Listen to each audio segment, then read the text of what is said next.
It was about 5 or 6 years ago when I was still in middle school, in probably the 8th grade. One day after school, I was bored and decided to join an online chat room on my computer. I had done this before with my friends, but this time I was just messing around with random people. That's when I started talking to a girl who said she was in high school. She seemed pretty nice, so I stopped joking around and had a normal conversation with her. We found out that we lived in the same state, and she happened to live in a town not too far away from mine. We talked for a while, and then she suggested that we switch to Kik, a popular messaging app at the time. We continued our conversation on Kik, and I saw her profile picture for the first time. She looked pretty good, and we talked on the app for about a week.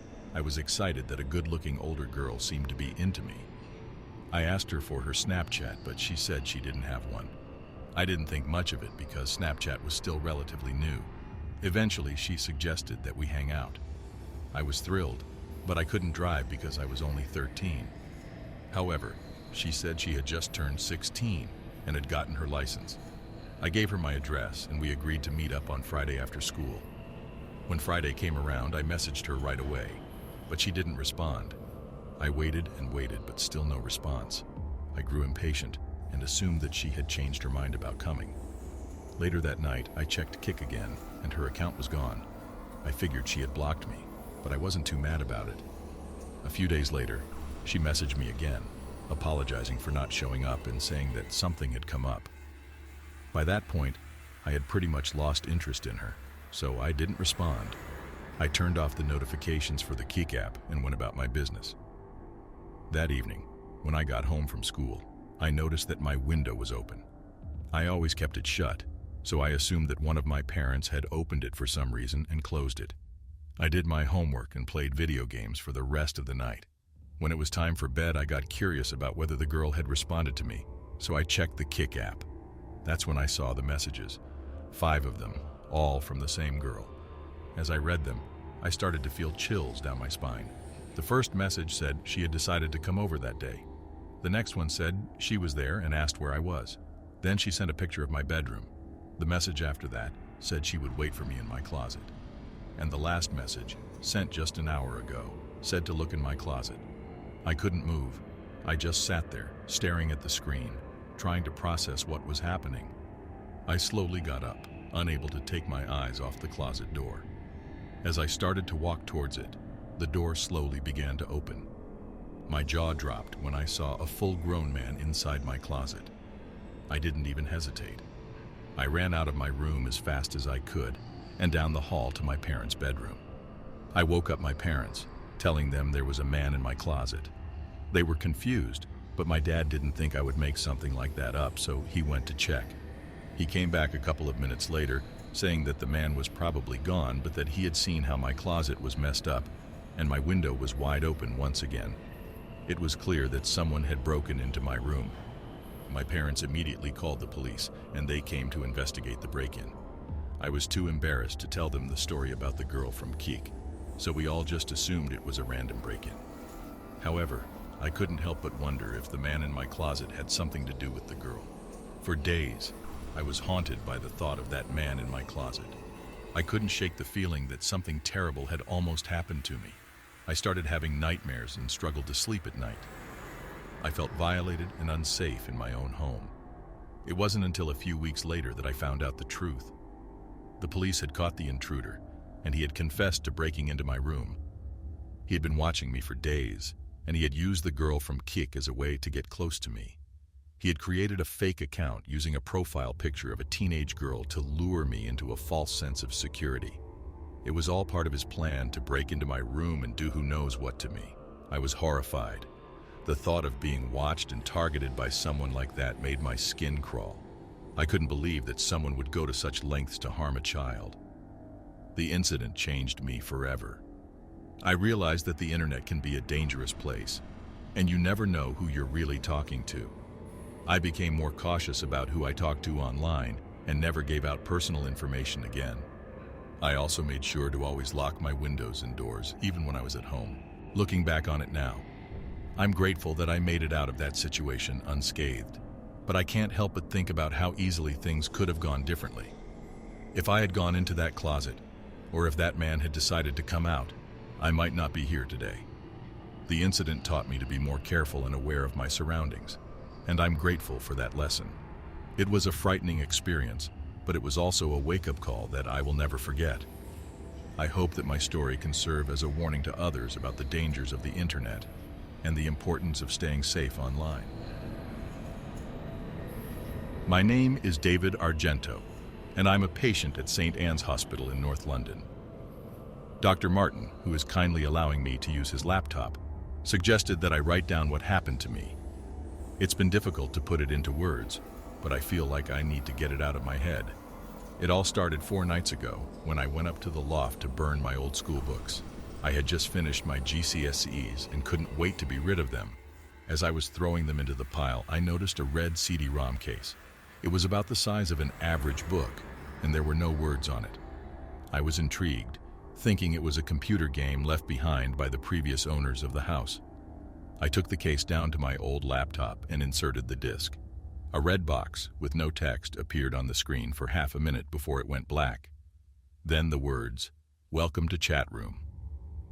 98 inches appeared at the top center of the screen. I didn't know what to expect, but I typed "hello" into the white text box. To my surprise, a user named Darwin Clark replied almost immediately with a greeting. At first, I thought it was just an advanced chatbot, but the conversation quickly turned unsettlingly personal. I asked about his age, and he replied that he was born in 1867 and grew up with 2 sisters whom he hated. I couldn't believe what I was reading. The conversation continued, and I started to feel uneasy. I wasn't sure if Darwin Clark was a real person or not.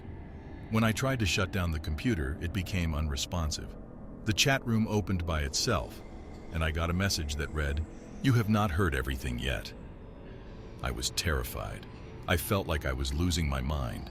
I begged him to stop, but he continued typing. The last message he gave me was, "Look behind you." I turned around, expecting to see something, but there was nothing there. I breathed a sigh of relief, but when I turned back to the computer, I saw the face of a pale, grinning man with crimson red eyes. I screamed and fell unconscious. When I woke up, I was in the hospital. Dr. Martin explained that I had been screaming for 4 hours straight before I passed out. He diagnosed me with a mental illness and prescribed medication to help with the headaches and sleep deprivation.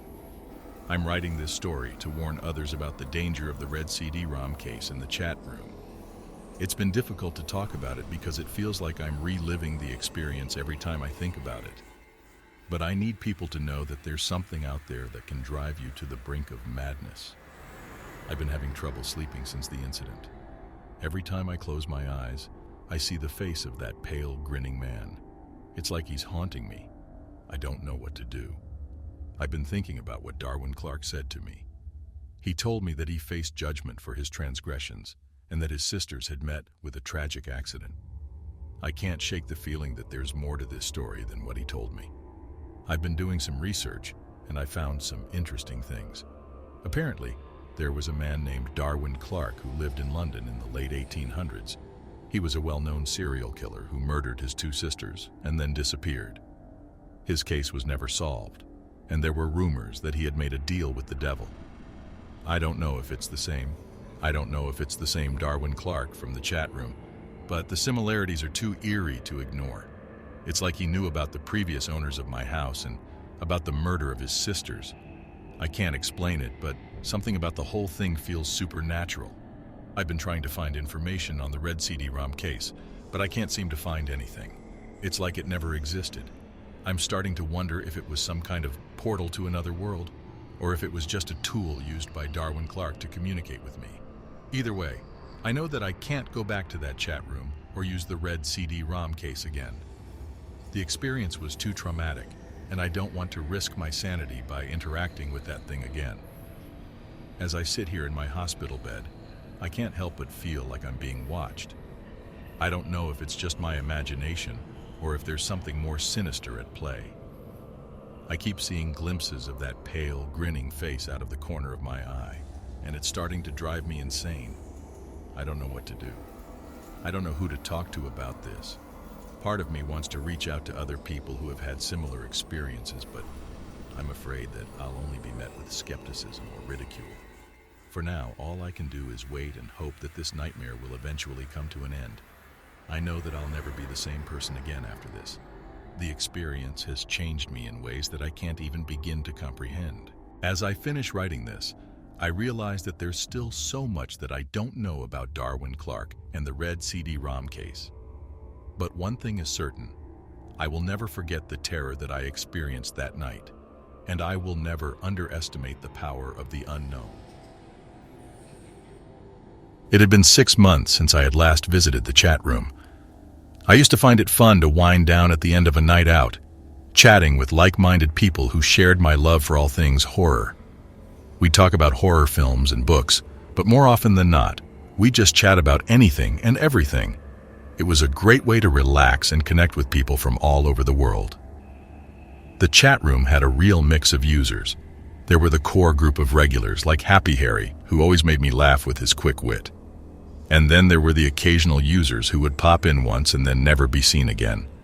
But no matter who was there, it was always a welcoming and fun environment. But one night, everything changed. It was just a regular night, with the regulars chatting away about nothing in particular. And then Pokeypants dropped a bombshell. Zymox, one of our regulars, had been found murdered in Pinkery's house. Pinkery's was missing, and the police were now involved. It was a shock to everyone in the chat room, and we all struggled to make sense of what had happened. It wasn't long before the chat room was buzzing with speculation. How had the murderer gotten Pinkery's address? Had they known each other in real life? Was the murder connected to the chat room somehow? The chat room users were a tight-knit community, and many of us had grown close over the months of chatting. We had shared personal stories and secrets, but now we all felt a sense of unease. One of us could be a murderer. As the night wore on, more details emerged. Zymox had been found lying on a bed, covered in blood.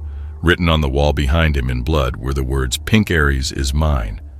It was a clear indication that the murder was connected to the chat room, and the police were now investigating us all. The police presence in the chat room made everything feel surreal. We had never imagined that our little online community could become the scene of a murder investigation. Some people signed out of the chat room, not wanting to get involved. Others passed on their email addresses to the police, hoping that it might help in some way. But as the days went by, the investigation seemed to stall. The police had very little to go on, and we were all spread out across the world, which made their job even more difficult. The only thing we knew for sure was that the murderer was connected to the chat room. But how had they gotten Pink Aries' address? We had all been careful not to share personal details with each other. It seemed impossible that the murderer could have tracked her down through the chat room. Months went by, and the chat room was never the same again. Some people stopped coming altogether, unable to shake off the feeling of unease that had settled over the community. For those of us who did continue to chat, there was always a sense of suspicion. One of us had killed Zymox, and we still didn't know who it was. But then, one day, Happy Harry slipped up. He called me Doodles, a nickname that only Shy Sarah had ever used. I knew then that he was the murderer. It was a shocking revelation. Happy Harry had been one of my closest friends in the chat room. I couldn't believe that he had been capable of such a heinous crime. I reported him to the police immediately. It turned out that Happy Harry had been obsessed with Pink Aries and had been jealous of Zymox. He had tracked down her address and had killed Zymox in a fit of rage. It was heartbreaking to learn that someone I had trusted and considered a friend had committed such a terrible act. I was grateful that he had slipped up and revealed himself, but I couldn't shake off the feeling of betrayal. The police were able to arrest Happy Harry, and he was eventually charged with murder. It was a relief to know that the killer had been caught, but the damage had already been done. The chat room that I had once enjoyed had become the scene of a murder, and I couldn't help but feel a sense of loss. I often thought about Pink Aries and what had happened to her. Had Happy Harry hurt her too? Or was she still out there somewhere, living in fear? I knew that I would never be able to find out the truth, but the thought of her being out there, alone and scared, haunted me. The experience had taught me a valuable lesson about the dangers of online communities. It was easy to feel a sense of anonymity and safety behind a screen, but in reality, we never truly know who we are talking to. The chat room had been a place of fun and laughter, but it had also been a breeding ground for deception and betrayal. I eventually stopped visiting the chat room altogether. The memories of that night were too painful, and I couldn't bear the thought of chatting with someone who could turn out to be a murderer. It was a reminder that we all have dark sides, and sometimes those dark sides can lead us down a path of destruction. Years have passed since that fateful night, but I still think about it often. It was a moment in time that changed me forever, and I will never forget the lessons that I learned from it. Online communities can be a wonderful thing, but they can also be dangerous. It's important to be cautious and mindful of who we are talking to, and to remember that not everything is as it seems. As time passed, the events of that night faded into the background of my memory. However, every now and then, I would find myself thinking about Pink Aries and what had happened to her. Had she been found? Had she moved on with her life? The questions would never be answered, and it left a lingering sense of sadness within me. The experience had also left me with a newfound appreciation for safety and privacy online. I became more cautious about what I shared online and who I spoke to. It was a sobering reminder that the online world was not as safe as it seemed, and that caution should always be exercised. The incident also spurred me to take action. I started researching ways to stay safe online and found a number of resources that were helpful. I began implementing safety measures such as two-factor authentication and VPNs, and I started speaking out about online safety to others. Over time, I began to heal from the trauma of that night. I found solace in writing about my experiences and sharing them with others. It was cathartic to be able to put my thoughts and emotions into words and to connect with others who had gone through similar experiences. As I moved on with my life, I never forgot about that night and the impact that it had on me. It served as a constant reminder of the importance of staying vigilant and mindful online. The chat room may have been a fun and entertaining place, but it was also a reminder that danger could lurk in unexpected places. In the end, the experience taught me a lot about myself and the world around me. It taught me about the dangers of anonymity and the importance of being cautious online, but it also taught me about the resilience of the human spirit and the power of connection and community. Even in the darkest of times, we can find solace in the support of others, and that is a lesson that I will carry with me for the rest of my life. As you leave this story, take a moment to reflect on the lessons you've learned. The internet can be a scary place, and we never truly know who we are talking to online. So, always exercise caution and be mindful of the information you share. But as you go about your day, remember that the danger may not always come from the expected places. As you interact with others online, remember the tale of the chat room murderer and always be on the lookout for potential threats. Now I invite you to leave a comment below and answer this question. Have you ever had a scary or unsettling experience online? Share your story with us and let us know how you handled the situation. Don't forget to like and subscribe to stay updated on more thrilling tales and lessons from the dark side of the internet. Stay safe out there.